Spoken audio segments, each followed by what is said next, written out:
March 3, 2026. A full moon. Not just any full moon, a total lunar eclipse. What many call a blood moon. And because it happens in March, it carries an older seasonal name: the worm moon. But history does not move because the moon turns red. Let's slow this down. A blood moon is not mystical in origin.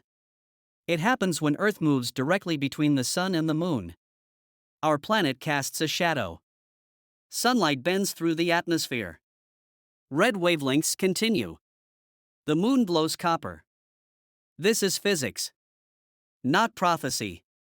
Yet for thousands of years, humans have watched that red glow and felt something else. In ancient Mesopotamia, eclipses were considered omens for kings. If the moon darkened, it signaled danger for the ruler. At times, a temporary substitute king was installed, just in case fate required a target. In medieval Europe, monks recorded eclipses in illuminated manuscripts. Wars, plagues, famines. All written beside the red moon, as though it had caused them. But look closely, and something becomes clear. The wars were already underway. The famine had already begun. The moon became a symbol attached after the fact. Biblical texts describe the moon turning to blood. The language is vivid, apocalyptic, symbolic. But those passages do not name a year. They do not specify a date. They do not reference a Saros cycle. And total lunar eclipses occur regularly, roughly every 1 to 3 years, somewhere on Earth. In modern times, similar claims have resurfaced. In 2014 and 2015, a series of 4 lunar eclipses, a tetrad, was described by some as prophetic. Nothing globally transformative followed. The pattern repeated. The moon turned red. Life continued.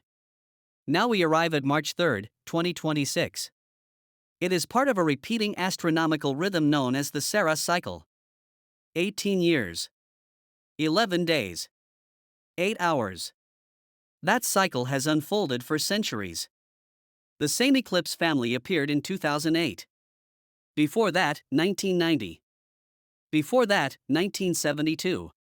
Each time, the moon reddened. Each time, the world was already in motion. And here is the key point. The world is always in motion. An 18-year gap is long enough for wars to shift, for economies to rise and fall, for generations to rotate through power. If you examine any 18-year interval, you will find upheaval. That is not celestial design. That is human history. So what is March 3, 2026? It is a predictable alignment of orbital mechanics. It is sunlight bending through atmosphere.